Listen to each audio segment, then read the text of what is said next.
Driving along in the dark with nothing around but the near black of the night drawing in and the noise of the road under your tires, your headlights make a beam of light that slices through the gathering dusk, casting strange shadows at the very edge of your vision and making the last haul of a long drive somehow more tiring than the rest of it. This really is the proper back and beyond, far away from any major cities or towns, but there is something peaceful in these remote locations, especially in the evening. There is no better time to think than with one hand on the wheel, not another car around for miles, and really all you have to do is just keep following the double yellow line in the middle of the road. You can't relax too much though, not with the various animals that tend to love darting out from the riverbank and going kamikaze missions across the road, seemingly hell-bent on getting hit. But every passing minute is another bit of distance under your belt and another step closer to the next place that you want to be. Suddenly though, the headlights that have only been showing tarmac and roadside shrubbery pick out a group of strange silhouettes by the roadside in the distance. You slow down and lean over the steering wheel to get a better look. Too short to be human, but not like any other animal that you've ever seen. A group of them all standing on their hind legs, all turned towards to look at you as you roll towards them in your car. Every one with distinct leathery skin and a frog's face. It takes less than a second for you to try to understand what you're seeing before you decide that the best course of action is to floor it past and never come back this way again.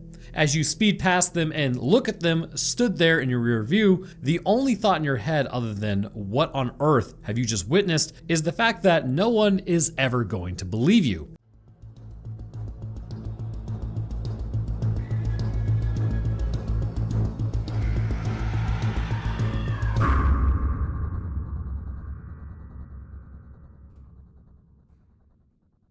Claremont County in Ohio is the location for today's story, where we find the first of what would end up being several witness accounts of something that seems to defy rational explanation. The introduction to this video was a fictionalized version of the account given by a businessman in 1955 as he was driving through Branch Hill and would report the first known encounter with the Frogman. Yes, the Frogman.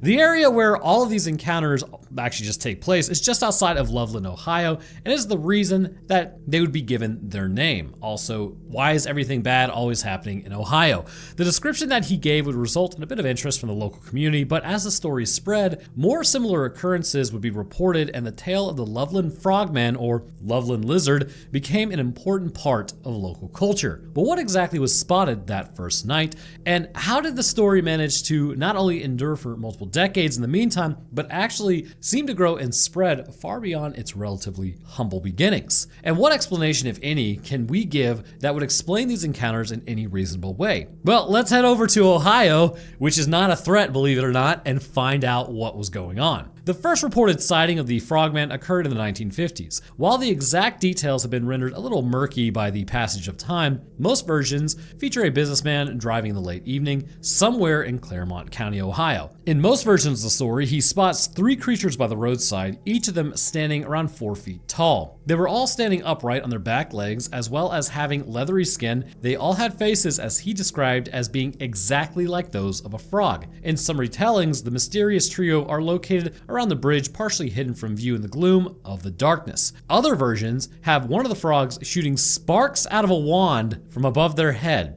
All right, this original sighting in story is the one that we described in the introduction, because the second one sounds, I don't know, even a little more ridiculous. And the fact that many of the aspects of it are vague and non-specific are testament to not only how long ago it happened, but also how the story became somewhat of a local legend and myth. The small iterations and changes in the location, the non-specific road that was given, and the venue of the sightings all appear to have altered slightly over time with each retelling, as the tale was just passed on and on and on, which is pretty typical for any human tale that has ever been passed on ever. And there is every chance that the Loveland Frogman might have stayed as nothing more than a quirky local story if it wasn't for a second notable incident nearly 20 years later that brought fresh attention and intrigue to this subject. It would be March of 1972 that a local officer named Ray Shockey, that's his real name, would ignite interest in this local legend that is just completely bizarre. It was not long after midnight, and he was driving along a riverside when an animal ran across in front of his vehicle. He got a clear view of it, lit up his headlights before it clambered over the rail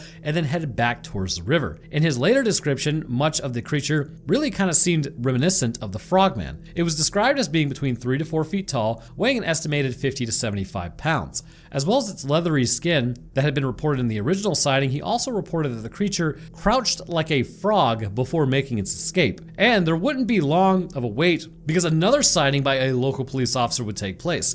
This time it was Mark Matthews, a little bit more of a normal name, and it was a fortnight after Ray Shockey's reports. In his versions, Matthews was driving in the same area as Ray had been when he saw a similar animal crouching by the roadside. This time, however, the officer reacted by shooting it. After he hit it, he recovered the carcass and then took it with him in order to show his colleague because there was no way anybody would have believed him, and his colleague would confirm that it was the same thing he had seen a few weeks previous. And while the interest in the subject seems to have been intermittent in the meantime, spiking up when there was, fresh sightings, it has persisted. I mean, they shot it and got its body. Okay, so that should be pretty open and shut, you would think, or at least one would think, but continuing on. So the physical descriptions, there are some characteristics or abilities of the Frogman that seem to actually be consistent across all the encounters, but it really shouldn't matter because we have a body. But people have held on to them throughout the years. They are said to be dexterous enough to use sticks, or at least in one case wands, and were said to use their abilities to create sparks out of nothing. Basically, they're Murlocs from World of Warcraft.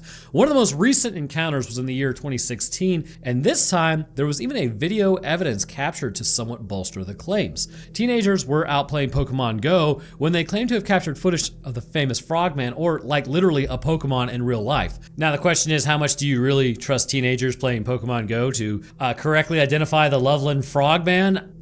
I wouldn't really put it out there, but hey, you know what? I don't live in Ohio, and I'm not an Ohioian, but unfortunately that is what people from Ohio say. So they provided stills, and they do seemingly appear to show something vaguely frog-like with large shining eyes against the dark background. So before we get into exactly how these incidents could be explained, it is always worth briefly looking at whether there are any other cryptids or stories that bear similarities to the Loveland Frogman. And if we take a peek at some of the more aquatic or semi-aquatic monsters, there are certainly plenty of examples. While they do tend to be on a much grander scale than the humble Loveland Frogman, tales of river monsters and mythical beasts are surprisingly commonplace. The Loch Ness Monster, or Nessie as it's affectionately known, is probably the most famous of these, calling Loch Ness in Scotland its home and inspiring sightings of stories for centuries. In fact, I remember there was one video of one guy who's just proving Loch Ness didn't exist, and he's in that loch and he's like, yeah, so the water may look pitch black that I'm in, but if you actually dive down a little bit, this dude dives down and you actually see the coloring of the water and it is just murky and dark, and it's like,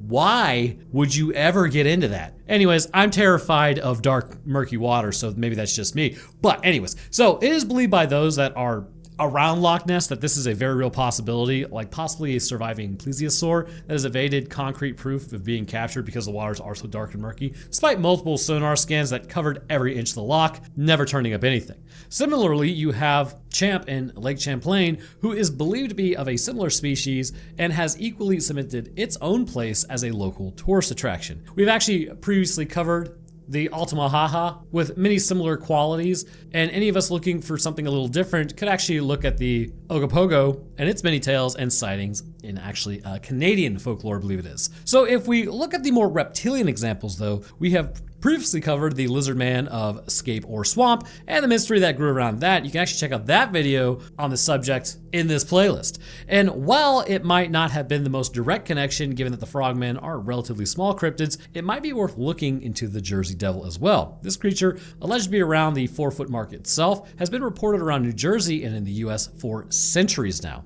So while its full backstory and possible explanations are probably worth a dedicated video of its own to cover, for any mystery lovers seeking out the relatively small number of a more diminutive cryptid, this could be a fairly well-known one to kind of dig your teeth in. But when it comes to the Loveland Frogman, what possible explanations have been afforded, and which of them seems the most likely? And no list of possible explanations that have been offered would be complete without these standard entries that we seem to kind of see every single time. And these may well be reasonable, since many of the alleged encounters with creatures that seem to defy rational explanation have turned out to be at least possibly explained by these common tropes. So misidentification, obviously, and the one that almost goes hand in hand with it, inaccurate memory or recollection due to the stress of the situation. Again, all of us would accept that anyone encountering something like a surprisingly large frog or a group of them walking on two legs would have some sort of probably psychological and physical response to seeing this. Surprise and shock can and will lead to effects on the memory of even the most experienced and rational observer, and certainly any prior stories or tales that are already in mind and thoughts of a person having the encounter are likely to influence what they see or what they believe they have seen.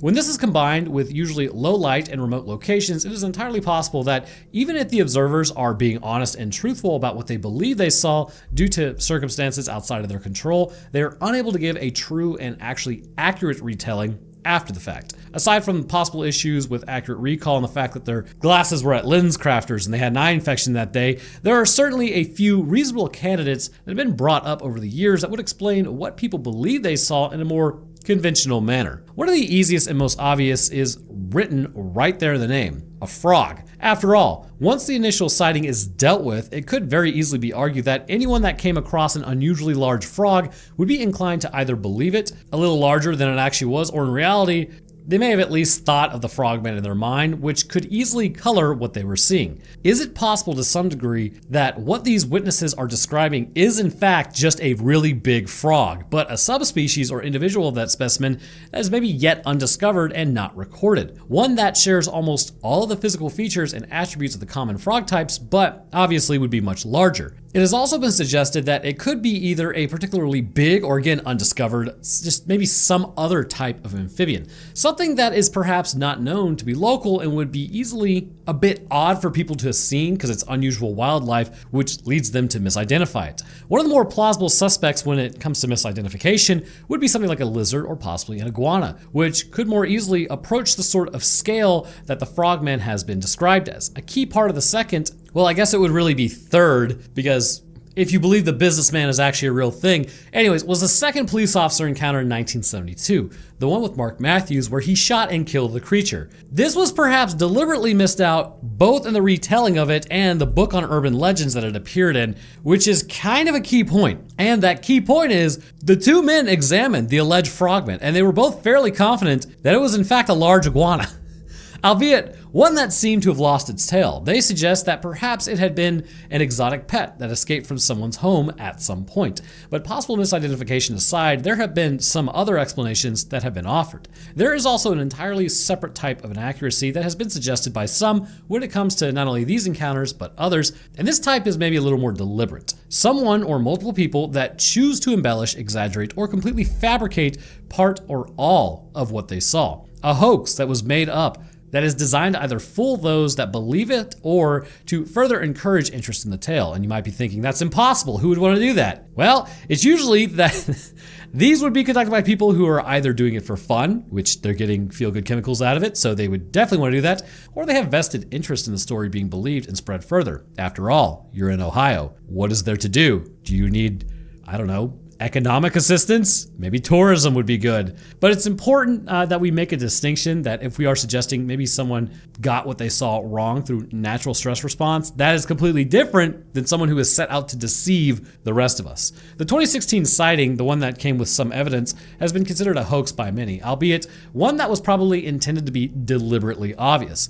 Given the location of the encounter near Cincinnati, it has been largely written off as people simply leaning into the legend and intended as a tongue-in-cheek tribute to the myth rather than any sincere piece of evidence. And now with all that said and done, it comes to the point where we need to decide what we think about the Loveland Frog or the Frogman and just how plausible it really is. Whichever of the two opposing camps you fall in, be it skeptical or a little more believing, it is fair to say that there are plenty of reasons to justify it. As ever, it comes down to your own tolerance as like what you class as good or solid information and how much faith you're willing to go on. For some of us, the believers in this case, there is no amount of skepticism in the world that is ever going to take away our favorite cryptid from us. No proof, no evidence, no confession, or recanted testimony that will ever make us give up on the belief that there is truly more out there than we truly know, because believe it or not, humanity actually doesn't know everything about every animal that's on the planet. We find sometimes that we're like, oh, we assume this was fake or that could never exist, and yet here it is. Well, guess we can classify it as real now. So that does happen. And for those that are more skeptical, probably myself, there's a little, I don't know, if it's a little short of like cold or hard evidence, that's pretty much going to sway my opinion on it. And sometimes it doesn't even take that. just kind of takes thinking about it. But in the end, it will come down to the individual. But for us, it's probably fair to say that there are certainly elements of the story of the Frogman that make it kind of hard to believe. Even the more ardent believer is forced to acknowledge that the existence of a 4-foot-tall frog to walk around on 2 legs would certainly be something surprising. And the testimony of 2 policemen, especially the part that seems to be conventionally left out in a lot of retellings, which is both essentially agreed it was an iguana, seems to point towards a more conventional explanations. Matthews, when he was interviewed about his encounter with the Frogman, or about the Frogman, more than 30 years later, would even claim that the reports were blown all out of proportion and that he described the animal that he saw as being far more like his colleague's report than truly was to sort of back up his fellow officer to make him look a little more plausible. But equally, the fact that these sightings and the stories around them, they've still persisted. However plausible you believe some of them to be, for the best part of 70 years and beyond, it might mean that there could be something to it. Really, we need to take a look at the way that the local area has embraced the legend of the stories to kind of understand why this may be a possibility. And we're also going to talk about what I think what it could possibly be, but we'll get there in a second. But the way that they have fully leaned into the reputation,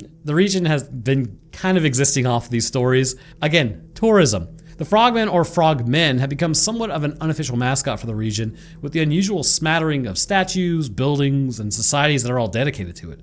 How much they truly believe, and it's really hard to gauge, but they have certainly not shied away from taking on the intrigue and the interest that has brought at least this breath of fresh air into their town. And regardless of what we or even you may think on how likely these stories really are, the question we need to ask is this: at what point does it really matter? Again, with all cryptids, does it really matter? To a degree it could, because if something's breaking into houses and it's like, oh, it was the Mothman of Transylvania, it's like, okay, maybe not that. Maybe it's somebody wearing a moth suit.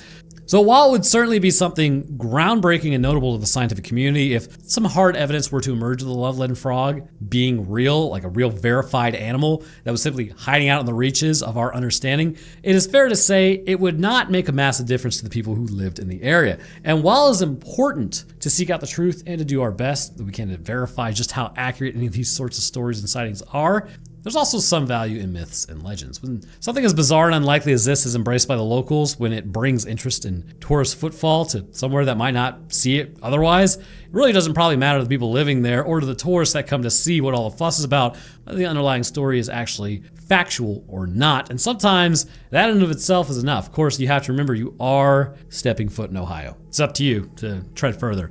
But there you have it, the story of the Loveland frog or the Frogman. Now, what do I think it is? I think it's important to kind of look at it from an economic standpoint as far as like what you're actually getting out of it. But what's also important to understand is giant salamanders do exist. And what I find interesting is giant salamanders, typically they don't live in the US. If I remember, like basically the salamanders here are, maybe like 6 inches. They're pretty small guys. However, they do have features that look similar to frogs in several respects because they are amphibians themselves. Now, they're longer. They don't really have like appendages that are going to make them stand or like look like they're standing up. But it's important to know if you do have an exotic pet, there is a species of salamander called the giant salamander that is actually native to East Asia, specifically South China, like the South China giant salamander. This thing is actually capable of getting to 5.9 feet long. So let's say somebody had one of these salamanders and eventually gets to the point where it's grown too big, they don't want to feed it anymore, and they're like, you know what?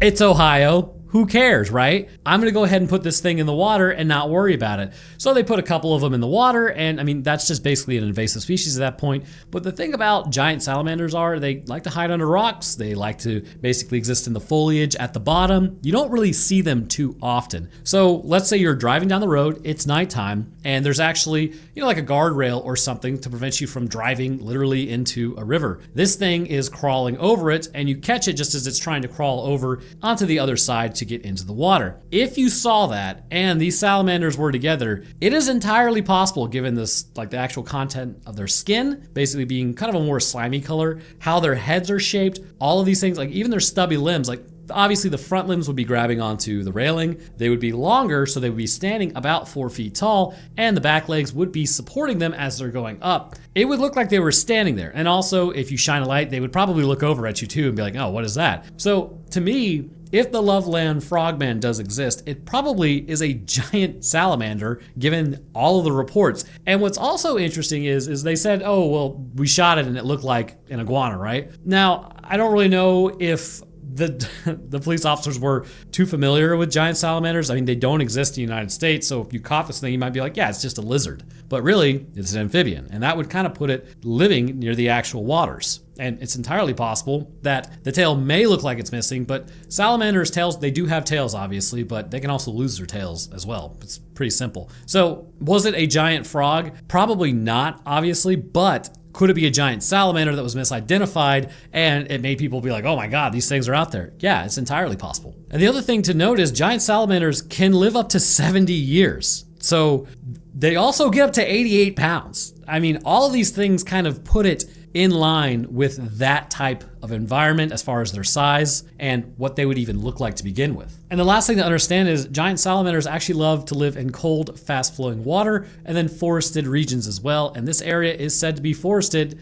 The water is going to be colder because you are further north in Ohio. It is an environment that these creatures could arguably live in. But let me ask you something. Do you believe that this is a true encounter with something completely out of the ordinary, or just another case of possible misidentification and then mass hallucination? The testimony of Officer Matthews, and especially his later revelation regarding the identification of the remains, would certainly point most people towards this being a clear case of misidentification. But it isn't for us really to say with any certainty until we go out there and we find a giant salamander. But are there any other cryptids that are worth a video all their own? And what would you like to see covered next? Let me know down in the comments. But speaking of that, I do want to thank you guys for watching. If you enjoyed, then leave a like, it'd be great of you, and subscribe is a great way to stay up to date on when I post. I want to thank my patrons real quick. At the literal Wendigo tier, we have Grayson West, the Michigan Dogman, Monkey Man, Stupid Fox. At the Eyewitness Event tier, we have Beamer Laga, Dragon Master Knight. At the first-hand accounts tier, we have Pimp Daddy Shamrock and Yeeps. And at the second-hand accounts tier, we have Bianca, Fred Rush, Stutz, Troy. And then to the rest of my patrons, I do appreciate y'all's support as well. It was a long way towards helping out, so thank you.